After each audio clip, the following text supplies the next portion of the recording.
괜찮아 라는 말이 사실은 가장 위험한 신호일 수 있다는 사실 알고 계셨나요?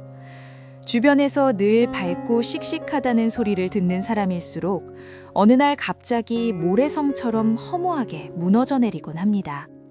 오늘 이 시간은 겉으로는 완벽해 보이는 그들이 왜 가장 먼저 한계에 다다르는지 그 심리적 이면을 차분하게 들여다보려고 합니다. 지금 혹시 당신도 괜찮지 않은데 괜찮은 척하고 있다면 이 이야기에 귀를 기울여 보세요. 우리는 흔히 자신의 감정을 잘 갈무리하고 타인에게 친절한 사람을 성숙하다고 말하곤 합니다. 하지만 심리학적으로 볼 때 감정을 억누르는 행위는 에너지를 빌려 쓰는 것과 같거든요. 슬픔이나 분노, 불안 같은 부정적인 감정들은 억누른다고 해서 사라지는 것이 아니라 마음속 깊은 곳에 차곡차곡 쌓이게 된답니다. 결국 감정의 부채가 감당할 수 없을 만큼 커졌을 때 아주 작은 자극에도 폭발하거나 무너져 내리게 되는 것이지요. 괜찮은 척하는 사람들이 무너지는 첫 번째 이유는 감정의 과부하 때문입니다. 인간의 감정은 흐르는 물과 같아서 적절하게 배출되어야 하거든요. 그런데 괜찮다는 가면을 쓰고 감정의 통로를 막아버리면 내부의 압력이 점점 높아질 수밖에 없습니다. 압력 솥에 김이 빠져나갈 구멍이 없으면 결국 폭발하듯이 우리 마음도 해소되지 못한 감정들로 인해 내부에서부터 서서히 망가지게 되는 것이지요. 두 번째 이유는 주변의 도움을 받을 기회를 스스로 차단하기 때문이랍니다. 내가 항상 괜찮아 보이면 사람들은 정말 내가 아무런 문제가 없는 줄 알거든요. 힘들 때 힘들다고 말해야 누군가 손을 내밀어 줄 텐데 늘 웃고만 있으니 주변에서는 도움의 필요성을 전혀 느끼지 못하게 됩니다. 결국 가장 힘든 순간에 정작 내 곁에는 아무도 없다는 고립감에 빠지게 되고 그 외로움이 마음을 더 깊게 핥히게 된답니다. 심리치료 현장에서 만나는 이런 분들은 흔히 착한 아이 증후군이나 완벽주의 성향을 보이는 경우가 많더라고요. 타인에게 실망을 주기 싫어서 혹은 나약한 모습을 보이는 것이 수치스럽다고 느껴서 끊임없이 자신을 채찍질하는 것이지요. 하지만 우리는 기계가 아니라 감정을 가진 연약한 존재잖아요. 완벽해야 한다는 강박이 자신을 보호하기는커녕 오히려 스스로를 벼랑 끝으로 밀어넣는 결과를 초래하곤 합니다. 잠깐, 여기서 중요한 포인트가 하나 있습니다. 우리 몸이 보내는 신호를 무시하면 안 된다는 점이에요. 마음이 괜찮은 척을 하면 몸이 대신 말을 하기 시작하거든요. 이유 없는 두통이나 소화불량, 극심한 피로감이나 불면증은 마음이 보내는 마지막 구조 요청일 수 있습니다. 정신력이 강한 사람이라도 신체적인 한계까지 극복할 수는 없기에 몸이 무너지면서 마음도 함께 붕괴되는 현상이 나타나는 것입니다. 감정을 억압하는 데는 엄청난 에너지가 소모된다는 사실을 기억해야 합니다. 슬픈데 웃어야 하고 화가 나는데 참아야 하는 과정에서 우리 뇌는 엄청난 스트레스 호르몬인 코르티솔을 분비하게 되죠. 이 상태가 장기간 지속되면 뇌의 회복 탄력성이 급격히 저하됩니다. 평소라면 웃어넘길 수 있었던 사소한 실수나 타인의 비판 한마디에도 세상이 무너지는 듯한 충격을 받는 이유가 바로 여기에 있습니다. 괜찮은 척하는 사람들은 흔히 자신의 욕구보다 타인의 시선을 먼저 고려하곤 하죠.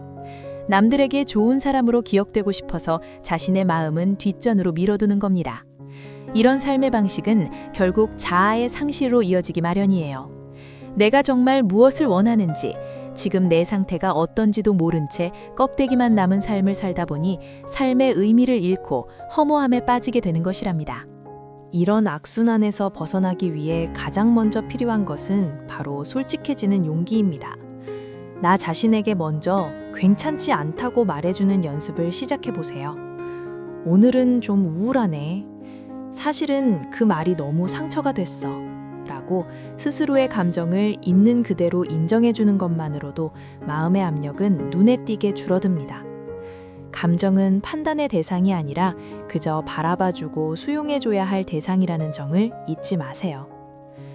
심리적 붕괴를 막기 위한 두 번째 단계는 안전한 대상을 찾는 것입니다. 모든 사람에게 내 속마음을 털어놓을 필요는 없어요. 하지만 적어도 단 한 사람, 나의 못난 모습과 약한 모습까지도 온전히 받아줄 수 있는 사람에게는 가면을 벗어 던져야 합니다. 그런 대상이 없다면 상담사나 전문가를 찾아가는 것도 아주 훌륭한 방법이 될 수 있습니다. 누군가에게 내 고통을 말로 내뱉는 순간 그 고통의 무게는 절반으로 줄어들기 마련이거든요. 완벽해지려는 마음을 내려놓으셨으면 좋겠습니다. 우리는 모두 실수하고 넘어지고 눈물 흘리는 존재잖아요. 넘어졌을 때 아프다고 소리치는 것은 부끄러운 일이 아니라 생존을 위한 본능입니다. 오히려 아프지 않은 척 일어서려다 더 큰 상처를 입는 것이 훨씬 안타까운 일이지요. 조금은 부족해도, 조금은 예민해도 당신은 그 자체로 충분히 가치 있는 사람이라는 사실을 믿으세요. 오늘부터는 하루에 한 번씩 거울을 보며 자신에게 물어봐 주세요.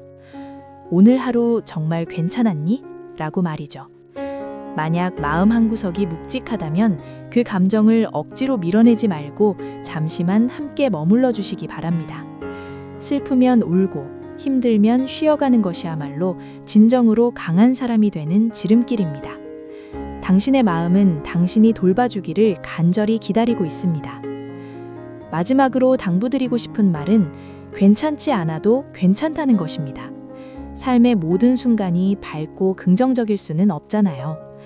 어두운 밤이 지나야 아침이 오듯 우리의 감정도 어둠을 충분히 지나보내야 다시 빛을 찾을 수 있습니다. 무너지기 전에 잠시 멈춰서서 자신을 안아주세요. 오늘 당신이 흘리는 눈물은 결코 패배의 증거가 아니라 다시 시작하기 위한 정화의 과정입니다. 차분하게 자신의 내면을 들여다보는 시간을 가져보셨나요? 당신이 쓰고 있는 그 무거운 가면을 잠시 내려놓고 편안하게 숨을 쉬어보세요. 이제부터는 타인의 시선이 아닌 당신의 마음소리에 귀를 기울이며 살아가시길 진심으로 바랍니다. 당신은 이제 더 이상 혼자서 괜찮은 척 애쓰지 않아도 됩니다. 있는 그대로의 당신 모습으로 충분히 사랑받을 자격이 있으니까요. 오늘 이 이야기가 지친 당신의 마음에 작은 위로가 되었기를 바랍니다. 긴 시간 동안 자신의 마음을 돌보지 못했던 자신에게 미안하다고 한마디 건네보세요. 그 따뜻한 사과 한마디가 무너져가던 마음을 다시 세우는 강력한 힘이 될 것입니다. 당신의 평온한 일상을 언제나 응원하겠습니다. 끝까지 들어주셔서 감사합니다. 이 모든 과정을 한 번에 해내려 하기보다는 아주 천천히 자신이 할 수 있는 만큼만 시작해 보시길 권해드립니다. 마음을 치료한다는 것은 급하게 뛰어가는 경주가 아니라 아주 느리게 걷는 산책과 같거든요. 때로는 멈춰서서 풍경을 보듯 자신의 아픔을 가만히 응시해주기도 하면서 말이죠. 그 과정에서 분명 당신은 이전보다 훨씬 더 단단하고 자유로운 자신을 발견하게 될 것입니다. 오늘 준비한 대본은 여기까지입니다. 혹시 지금 이 순간에도 타인에게 괜찮다는 말을 습관처럼 내뱉고 있다면 잠시 멈춰서서 심호흡을 한번 크게 해보세요. 그리고 당신의 내면이 정말 하고 싶었던 이야기가 무엇인지 조용히 들어주시기 바랍니다. 당신의 마음이 평안해질 때까지 저도 여기서 함께 기다리고 있겠습니다. 다시 한번 오늘 함께 해주셔서 고맙습니다.